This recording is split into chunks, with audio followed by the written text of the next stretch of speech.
Bismillahirrahmanirrahim. Alhamdulillah, asyhadu an la ilaha illallah wa asyhadu anna Muhammadar Rasulullah. Allahumma salli wa sallim wa barik ala sayyidina Muhammad wa ala alihi wa sahbihi wa man tabi'a huda, amma ba'd. Yang kita hormati dan kita cintai para habaib, para alim ulama, para muhibbin, hadirin dan hadirat rahimakumullah. Puji syukur selalu kita haturkan kehadirat Allah Subhanahu wa taala atas limpahan anugerah yang tak terhingga kepada kita semua. Dan pula salawat dan salam tidak lupa kita haturkan kepada junjungan kita Nabi besar Muhammad sallallahu alaihi wasallam, juga kepada seluruh keluarga, para sahabat, para zurriyat dan pengikut beliau ila yaumil akhir. As-suratu salisah min suril Quran, suratu Ali Imran. Kemudian sesudah kita membicarakan surat Al-Fatihah dan sebagian daripada surat Al-Baqarah, yang ketiga surat dalam Al-Quran adalah surat Ali Imran.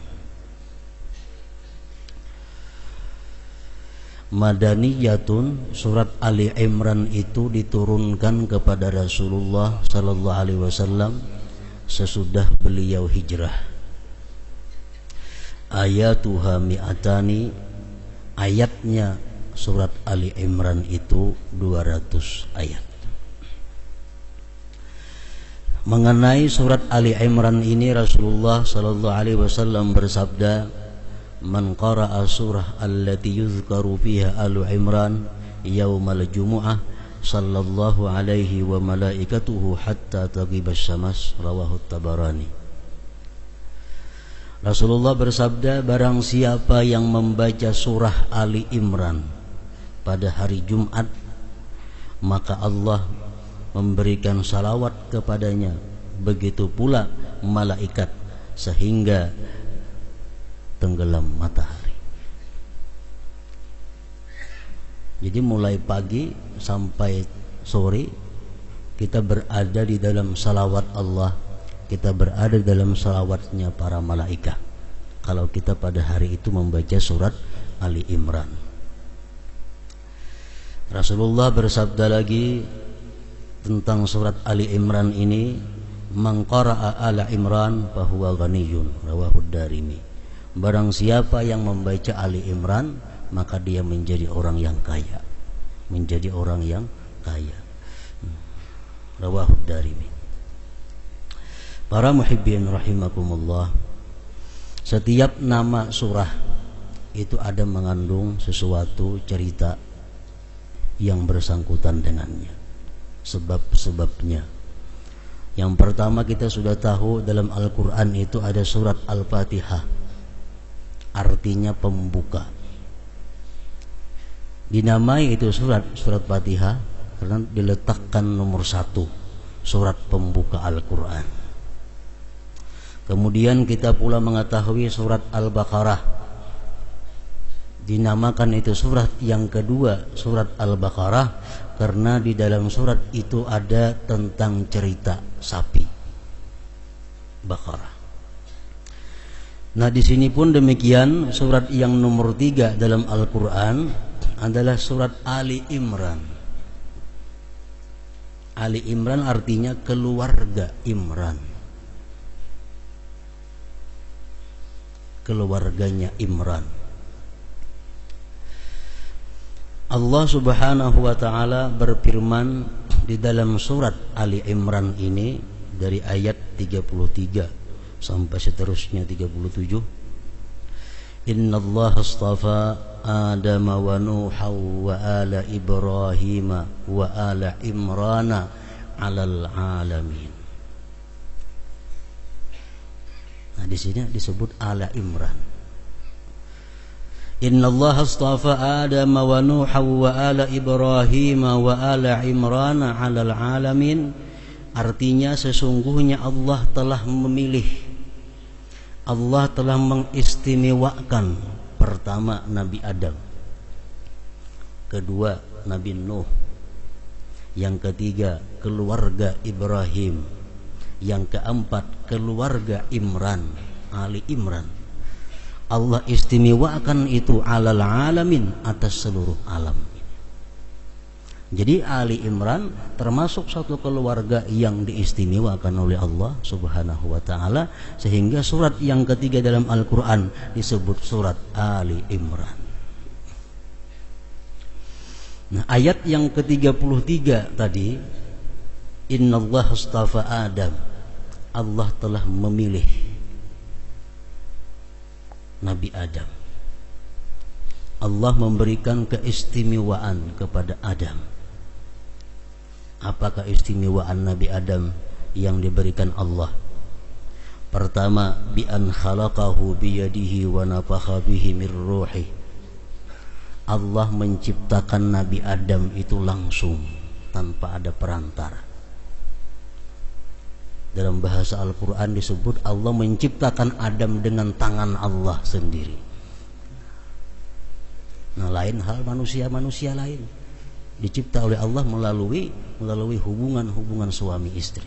Kalau Adam tidak, Allah ciptakan langsung dengan kudratnya Allah Subhanahu wa taala. Pertama itu.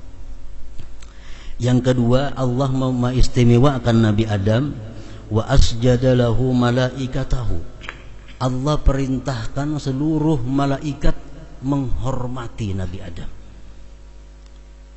Allah memerintahkan malaikat sujud kepada Nabi Adam. Yang ketiga, wa 'allamahu asma kulli syai. Allah mengajari Nabi Adam nama segala sesuatu. Nama segala sesuatu diberitahu Allah kepada Nabi Adam. Wa askanahul jannah, dan Allah menempatkan Nabi Adam itu di dalam surga. Manusia pertama yang menghuni surga adalah Nabi Adam alaihissalam. Wa zawwajahu bi Hawa fiha, dan Allah mengawinkan Nabi Adam dengan Hawa di surga. Manusia pertama yang kawin di dalam surga adalah Nabi Adam. Ini keistimewaan istafa Adam. Allah memuliakan, mengistimewakan Nabi Adam dengan keistimewaan tadi. Summa ahbatahu ilal ardh, kemudian Allah menurunkan Nabi Adam ke bumi. Dari surga Nabi Adam diturunkan ke bumi. Lihikamin, karena ada rahasia-rahasia yang diketahui oleh Allah Subhanahu wa taala. Nah, para muhibbin rahimakumullah. Jadi rahasia apa yang patut kita pelajari, yang kita ketahui daripada tergusurnya Nabi Adam ini daripada surga? Pelajaran apa yang kita ambil daripada peristiwa Nabi Adam itu diturunkan dari surga ke bumi ini? Inilah yang dimaksudkan oleh hikamin, karena ada hikmah Allah menurunkan Nabi Adam itu dari surga ke bumi. Para muhibbin rahimakumullah, disebutkan dalam kitab-kitab tafsir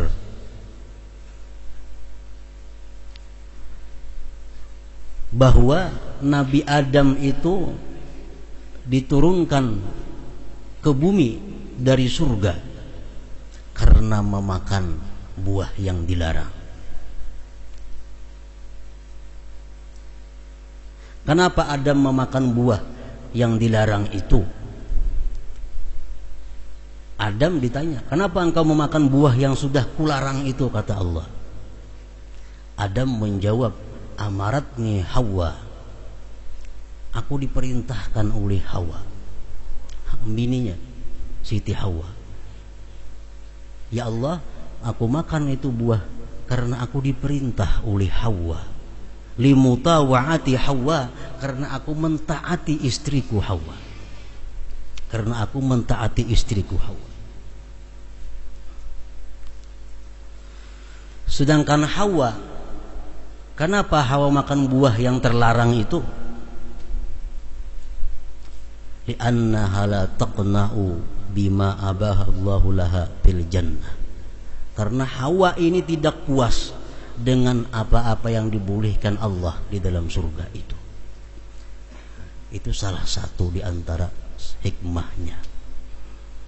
Dalam surga mungkin pohon-pohon buah-buah kada terhitung, buah-buah yang lezat, buah-buah yang nikmat kada terhingga.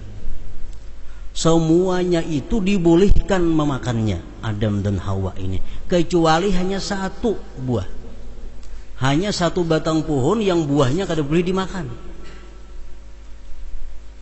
Ibaratnya di kampung kita ada 1.000.000 batang pohon, 1.000.000 macam buah kita boleh memakan, hanya ada satu yang kada boleh memakan. Nah, Hawa kada puas, padahal sudah bermacam-macam buah yang dibolehkan, tapi Hawa kada puas kalau kada merasai sebuting nang dilarang itu nang apa? Ngarannya tamak. Kada puas dengan yang diberikan Allah, ngarannya adalah tamak. Kalau kita merasa cukup terhadap apa yang diberi Allah, ngarannya qanaah. Nah, jadi Hawa ini tamak. Dan Hawa ini menyuruh Adam memakan itu juga. Nah, Adam karena sayang lawan bininya, karena sayang dengan Hawa, Adam mentaati apa kata Hawa, memakan buah itu. Akhirnya kedua-duanya diturunkan oleh Allah Subhanahu wa taala. Nah, para muhibbin rahimakumullah, dari cerita sedikit itu dapat kita ambil satu kesimpulan, bahwa surga tempat yang indah, surga tempat yang serba ada, surga tempat yang mewah. Sedangkan bumi tempat yang kotor, bumi tempatnya bala, bumi tempatnya bencana. Adam dari tempat yang begitu indah turun kepada tempat yang sangat rendah, bumi ini.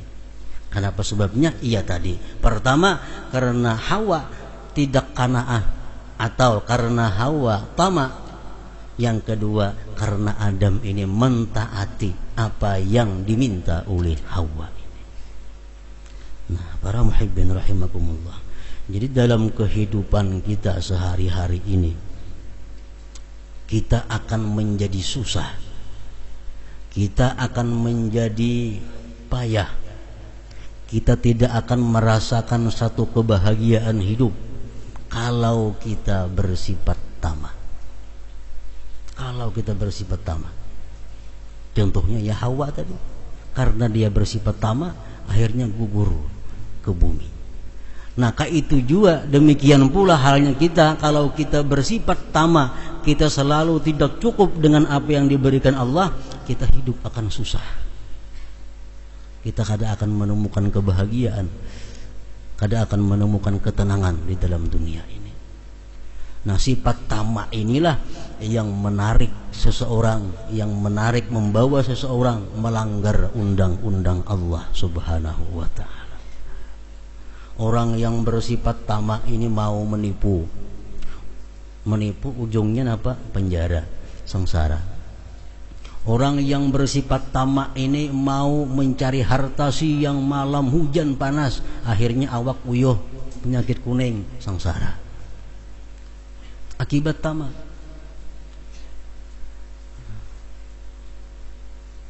Kalau kita bersifat tamak, kita seperti Hawa, kita akan diturunkan dari kebahagiaan kepada tempat yang penuh dengan bala. Yang kedua, Nabi Adam orang yang terhormat, Nabi Adam orang yang mulia, dia pun ikut diturunkan ke bumi. Karena apa? Karena dia mentaati suruhan perintah istrinya. Nah, demikian pula Rasulullah sallallahu alaihi wasallam bersabda, kata beliau, halakatir rijal hina ata'atin nisa, laki-laki itu akan binasa, laki-laki itu akan hancur kalau dia taat kepada perempuan, kalau dia taat kepada istrinya.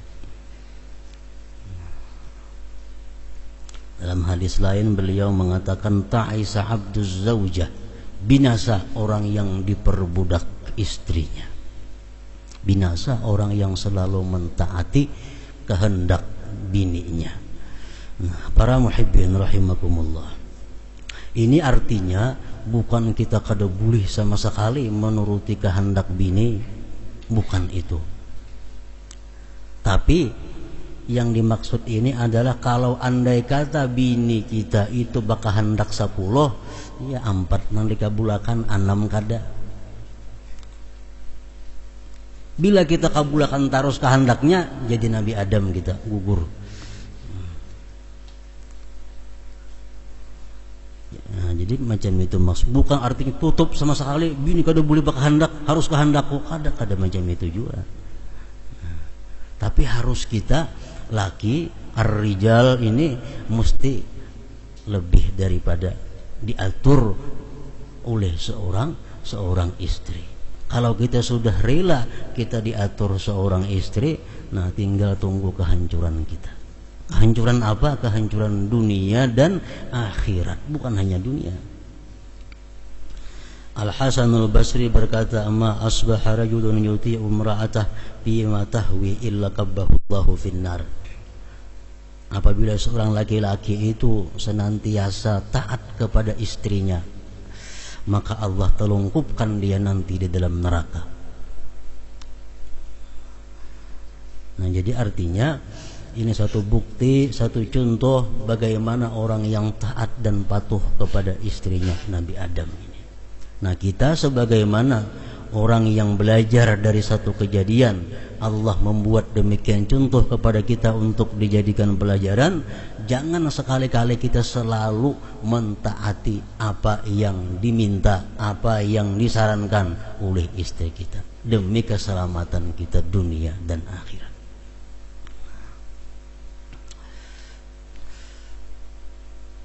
Nah, kemudian lanjutan ayat tadi, Innallaha astafa Adam wa Nuha, Allah mengistimewakan pula Nabi Nuh. Apa Nabi Nuh ini istimewanya? Bi annahu awwalu rasulin fil ard. Nabi Nuh itu merupakan rasul yang pertama di muka bumi ini. Rasul pertama itu Nabi Nuh, yang paling panjang umur Nabi Nuh. Wastafa ala Ibrahim, dan Allah memilih pula keluarga Nabi Ibrahim, bi anna aktsaral anbiya, bahwa kebanyakan para nabi min dzurriyyatihi, dari zuriat Nabi Ibrahim, la siyama sayyidul anbiya Muhammad Rasulullah sallallahu alaihi wasallam, terutama nabi kita sallallahu alaihi wasallam. Allah memilih mengutamakan Ibrahim dengan bahwa kebanyakan nabi-nabi itu dari Ibrahim, termasuk junjungan kita Rasulullah SAW berasal daripada zurriyat Nabi Ibrahim alaihissalam. Wa ala Imran, dan kemudian Allah memilih ala Imran, keluarga Imran.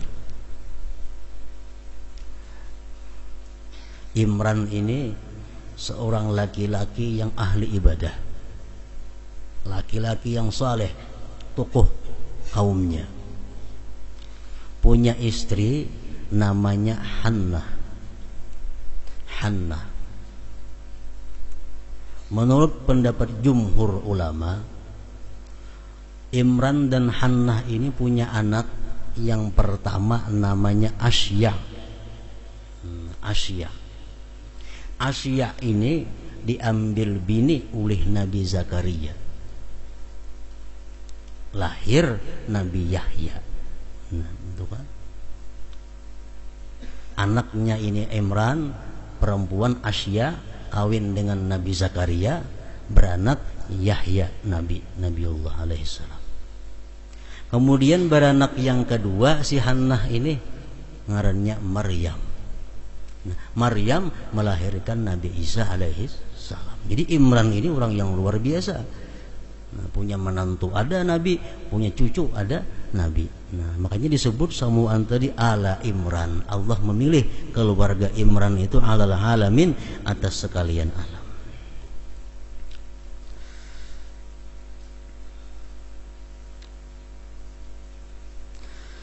Kemudian ayat berikutnya daripada surat Ali Imran ini adalah dzurriyyatan ba'dhuha min ba'd wallahu sami'un alim.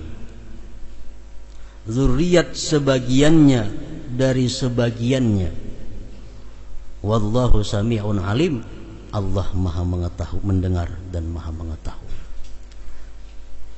Maksudnya zuriat sebagian dari sebagian itu adalah para nabi itu zuriatnya tak putar-putar ya jadi satu.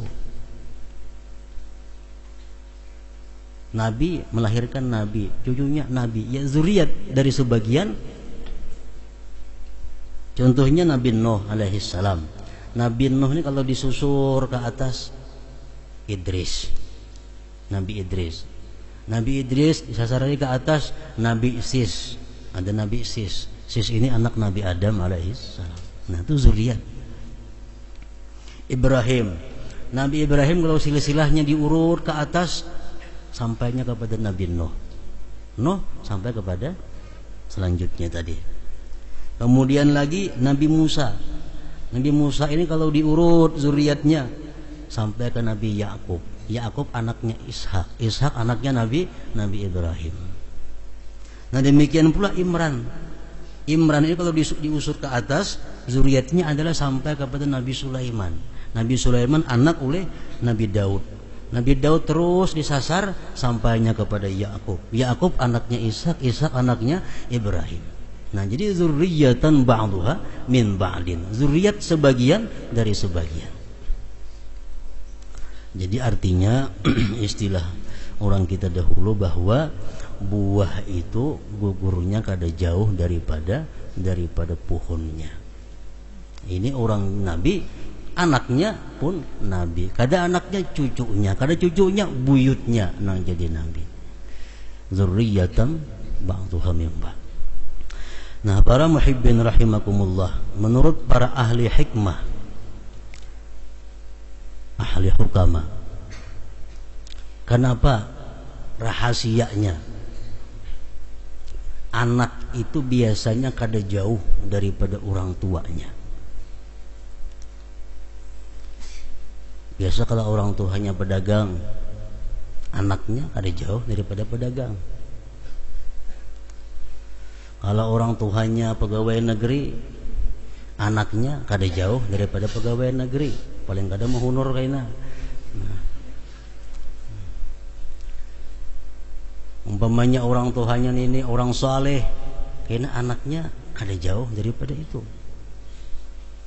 Orang tuanya ini supir, anaknya insya Allah supir juga. Lihat keadaannya.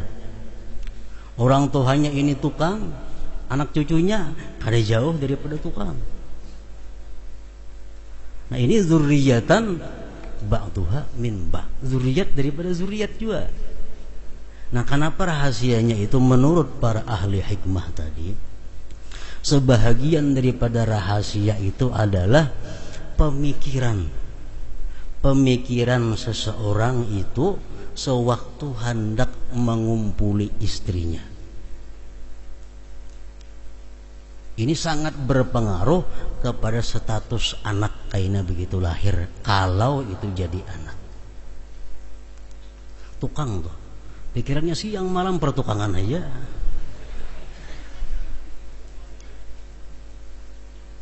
Nah, sampai anak berkumpul mikirkan pertukangan aja, kayaknya anaknya otomatis. Orang pedagang siang malam di utaknya itu dagang. Siang mau urus langganan, malam mau hitungin duitnya, karena guring mikirkan perdagangan.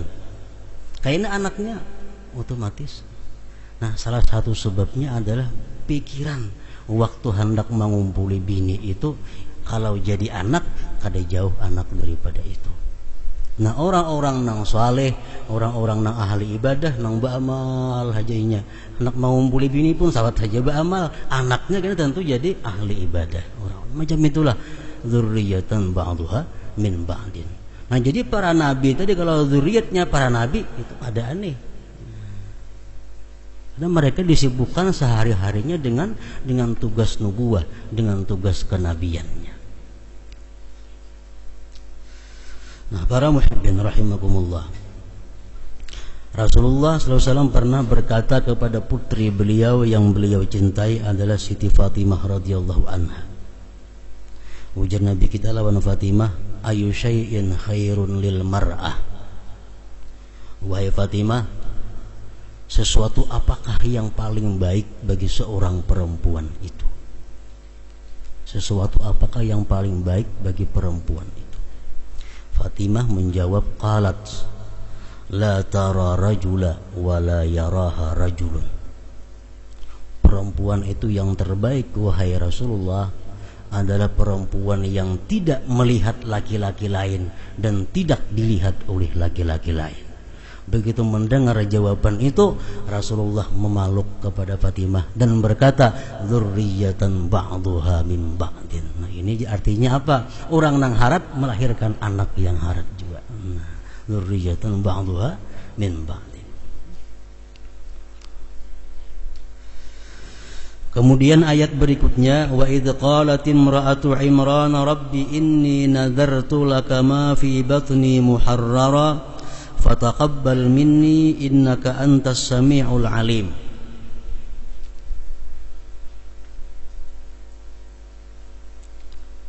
Ketika berkata istrinya Imran, wa idz qalat imra'atu Imran, ketika berkata istrinya Imran, Hannah, wahai Tuhanku, aku bernazar bagi engkau yang dalam perutku ini, kunadarkan dia muharrara, artinya diserahkan kepada Allah,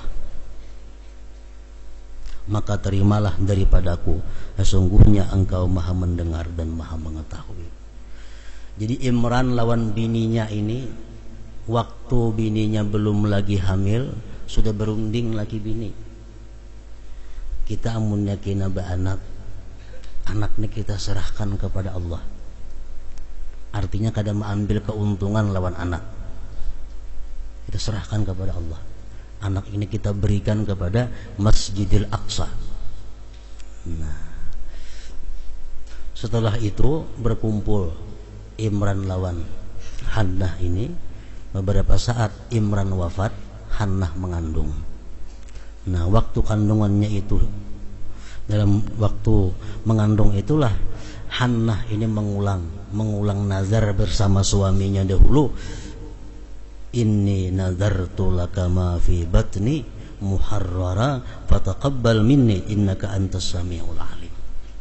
Jadi bernazar ini kada berlaku untuk syariat Nabi Muhammad sallallahu alaihi wasallam. Ini syariat Nabi dahulu.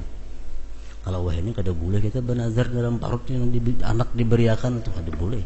Tapi kalau syariat dahulu itu dibenarkan.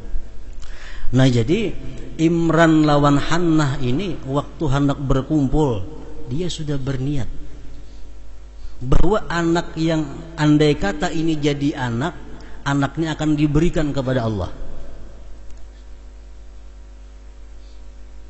Akhirnya apa?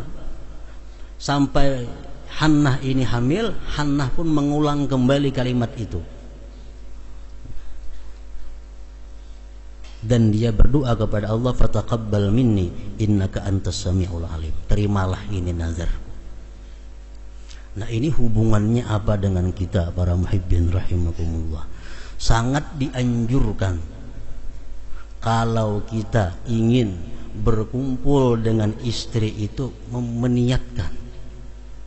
meniatkan andai kata ini menjadi anak, ini akan kuusahakan menjadi anak yang saleh. Mulai di situ. Rasulullah SAW bersabda, innar rajula la yujami'u ahlahu fayuktabu lahu bijima'ihi ajru waladin zakarin qatala fi sabilillah faqutila. Seorang laki-laki itu bersetubuh dengan istrinya, maka dia diberi pahala dengan sebab bersetubuh itu, pahala seorang anak yang berjuang fisabilillah kemudian dia gugur sebagai syuhada. Maksudnya apa? Si laki-laki ini berniat sebelum mengumpuli bininya, andai kata dari perkumpulan ini lahir seorang anak ini akan kubimbing menjadi pejuang fisabilillah. walaupun dia mati sebagai syuhada. Nah, jadi begitu dia berkumpul bininya sudah diberi Allah pahala orang yang menyerahkan anaknya sebagai syuhada.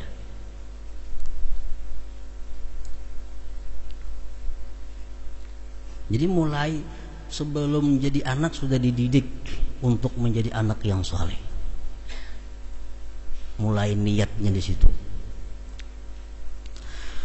Falamma wada'atha qalat rabbi inni wada'tuha untha wallahu a'lamu bima wada'at wa laysa adh-dhakaru kal untha wa inni sammaytuha maryama wa inni u'idzuha bika wa dhurriyyataha minasyaitonir rajim.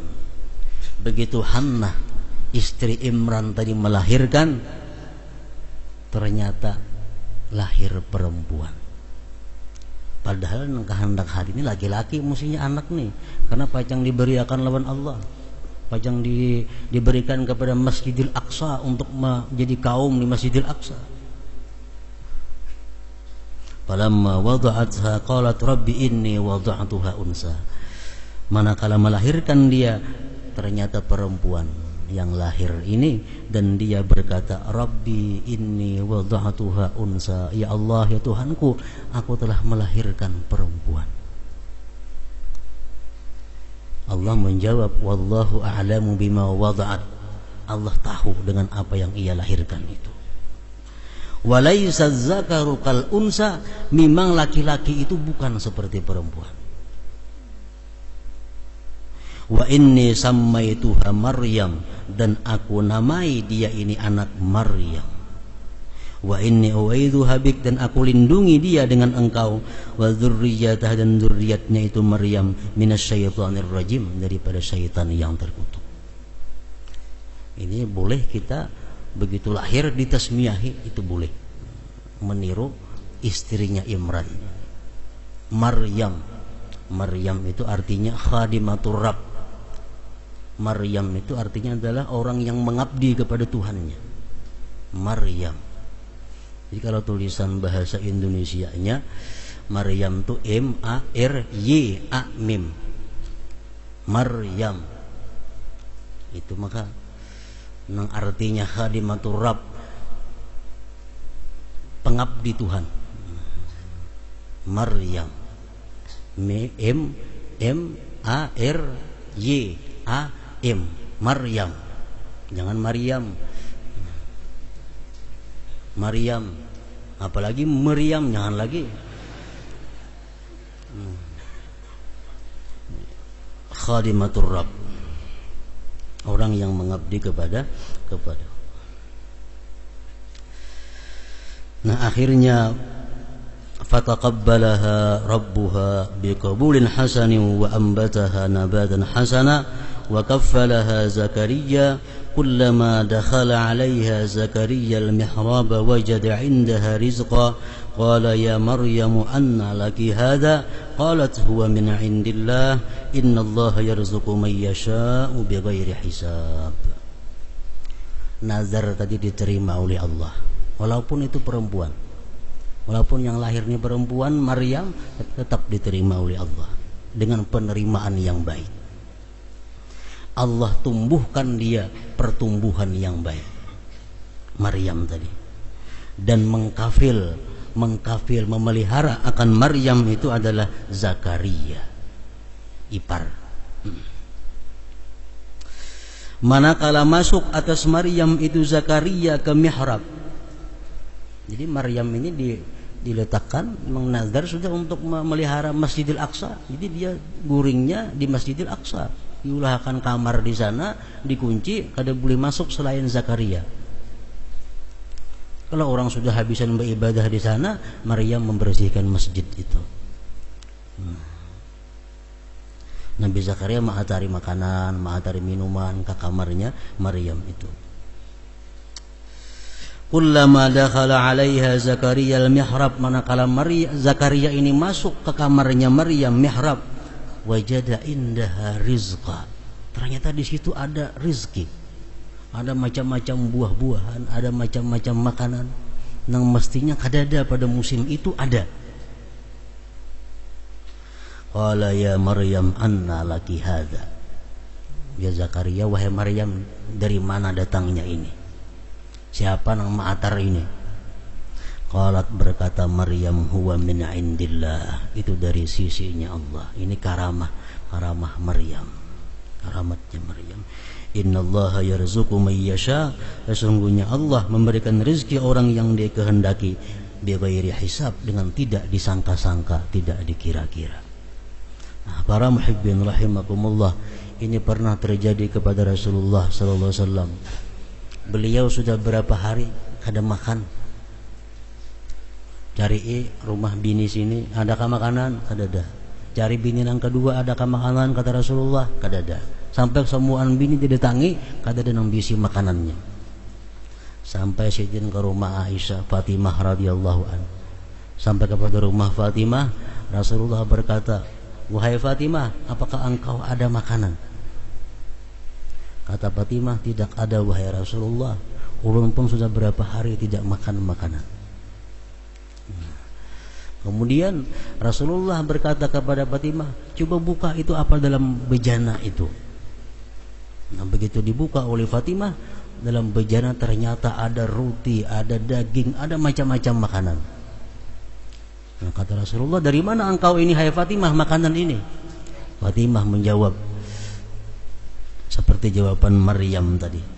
Qalat huwa min indillah, innallaha yarzuqu may yasha bighairi hisab. Nah, kalau ini jawab Fatimah, ada tahu juga ini dari Allah. Innallaha yarzuqu may yasha bighairi hisab. Para muhibbin rahimakumullah, maka demikianlah sekilas tentang sebab nama surat yang ketiga ini dinamai dengan Ali Imran tadi, karena ada sedikit tentang kisah keluarga Imran. Mudah-mudahan Allah Subhanahu wa taala memberikan kita hidayah, petunjuk, sehingga kita bisa mengambil pelajaran hikmah daripada kejadian-kejadian yang tersebut tadi. Ila hadratin Nabi sallallahu alaihi wasallam. Al-Fatihah.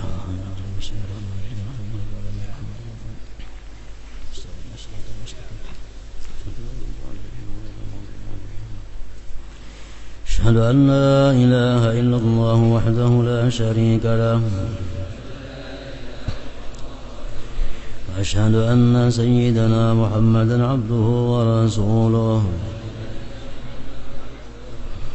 لا إله إلا الله